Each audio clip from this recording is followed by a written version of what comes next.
धमकाने का पूरा खतरा है, गवाहों की जान का खतरा है। सारे शिकायतकर्ताओं आंध्र प्रदेश, तेलंगाना, पंजाब, इलाहाबाद सहित देश के कोने कोने में और जंतर मंतर पर लगातार देश के लोगों का समर्थन, देश के न्याय पसंद जनता 54A IPC के तहत दर्ज है, जो कि पॉश के डिफरेंट प्रोविजंस को लेकर के उसके जो क्रिमिनल ऑफेंसेस जिसमें बनते हैं।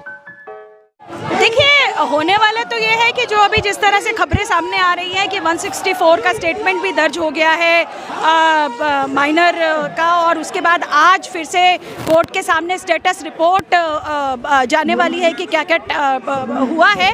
तो हम तो यही जानना चाह रहे हैं कि हम ये कहना चाह रहे हैं, इस तरह से धीमी गति से जो सारा काम किया जा रहा है, दिल्ली पुलिस जितनी धीमी गति से काम कर रही है, तो शायद उनको अभी इंस्ट्रक्शन नहीं दी गई है कि अपनी स्पीड को बढ़ाइए, क्योंकि आज इतने सारे दिन हुए हैं, इतने पूरे देश के अंदर ये आंदोलन अब बन रहा है। आंध्र प्रदेश, तेलंगाना, पंजाब, इलाहाबाद सहित देश के कोने कोने में और जंतर मंतर पर लगातार देश के लोगों का समर्थन, देश के न्याय पसंद जनता का समर्थन यहाँ पर है। और ये साफ साफ दिखा रहा है कि हमारे जो मोदी साहब है, माननीय प्रधानमंत्री जी और माननीय गृह मंत्री जी, शायद वो देश की बेटियों को ये संदेश एक बार फिर से दे देना चाहते हैं कि असल में बेटी बचाओ का मतलब शायद था कि भी आप बाहुबलियों से बेटी बचाइए, क्योंकि हम बाहुबलियों को संरक्षण देंगे। हम आज इतने दिन के बाद हम उनसे अनुरोध करते हैं कि अविलंब, क्योंकि पॉक्सो के तहत मामला दर्ज है, तो बृजभूषण की गिरफ्तारी अविलंब होनी चाहिए। लगातार वो टीवी पर आकर जिस तरह के वीडियोस दे रहे हैं, तो गवाहों को धमकाने का पूरा खतरा है, गवाहों की जान का खतरा है। सारे शिकायतकर्ताओं ने खुलेआम कहा है। तो इस तरीके से देश में कानून के राज का जो उल्लंघन हो रहा है, हम उसकी कड़ी निंदा करते हैं। हम दिल्ली पुलिस के कमिश्नर साहब से भी ये कहना चाहते हैं, all India coordination POW, PMS और IGM के साथ ही, कि आप अपनी संवैधानिक दायित्व को निभाइए और बृजभूषण को अविलंब गिरफ्तार कीजिए, महिला पहलवानों को न्याय दीजिए। आज जो बयान कर रहा है उसमें भी उन्होंने पुलिस के सामने यही कहा है कि मैंने ऐसा कुछ नहीं किया। पेश करिए। देखिए, अब पहली बात तो कि ये कानूनी प्रक्रिया है, ये इन्वेस्टिगेशन एजेंसीज का ये प्रिविलेज है, तो उन्होंने क्या कहा है इन्वेस्टिगेटिंग एजेंसी के सामने, उस पर हम कोई टिप्पणी नहीं करना चाहेंगे। पर हम एक बात जरूर कहना चाहते हैं कि हमने तो इतनी बार देखा है, कभी भी कोई आरोपी ये कहता ही नहीं है कि उसने कुछ किया है। इसीलिए देश में कानून का राज होता है, अदालतें होती हैं। इसीलिए हमारी मांग है कि टाइम बाउंड साइंटिफिक वैज्ञानिक जांच त्वरित पद्धति से इसकी समय सीमाबद्ध जांच करके चार्जशीट फाइल हो। देश में अदालतें हैं, अदालत तय करेगी कि कौन निर्दोष है और कौन दोषी है। इसलिए कानून के राज को अपना कायम किया जाए, कानून को अपने काम करने दिया जाए, और कानून को लागू करना जिन संस्थाओं की जिम्मेदारी है, वो अपने दायित्वों का निर्वहन करें। एडवोकेट होने के नाते आप क्या मतलब बताना चाहेंगे कि इस तरीके से अभी बयान भी दर्ज हो गया है, 164 का जो कह रहे थे, लोग कह रहे थे कि ये बयान दर्ज नहीं हुआ है, FIR भी दर्ज हो गई है, अपने बयान भी दर्ज हो गया, इसके आगे की क्या प्रक्रिया होगी?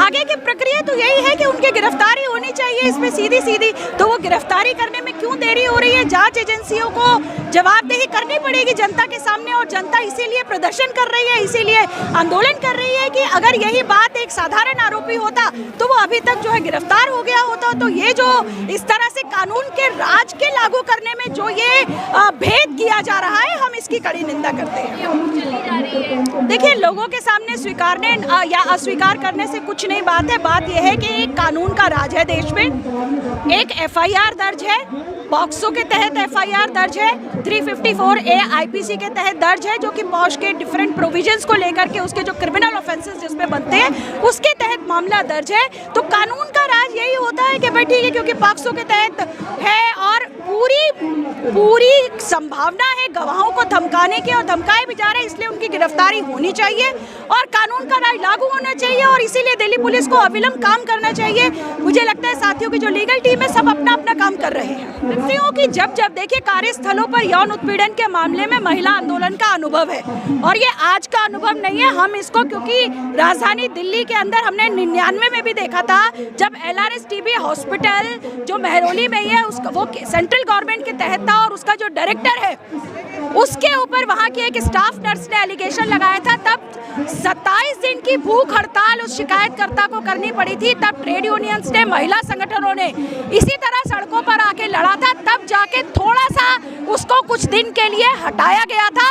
तो ये तो अनुभव है कार्यस्थलों पर यौन उत्पीड़न के आरोपियों को वास्तव में, और जब जब वो पावरफुल होते हैं तो उनको सरकारें बचाती है, इंस्टीट्यूशंस बचाते हैं, और जनता और महिलाएं लड़ती है, तो वही एक बार फिर से लड़ाई लड़ी जा रही है। और उस लड़ाई लड़ना हमारा काम है। न्याय के पक्ष में आना सहते सहते मरने से अच्छी है लड़ाई। इस स्पिरिट के साथ सब लोग निकले हैं, सब लोग समर्थन दे रहे हैं। और ये व्यवस्था, दिल्ली पुलिस, माननीय गृह मंत्री जी और माननीय प्रधानमंत्री जी, ये अभी हम उनसे वो सवालों के घेरे में है। देश की महिलाएं उनकी तरफ देख रही हैं कि क्या आप महिलाओं को न्याय देंगे या नहीं देंगे, या आरोपियों के पक्ष में खड़े रहेंगे। यही देखने वाली बात है।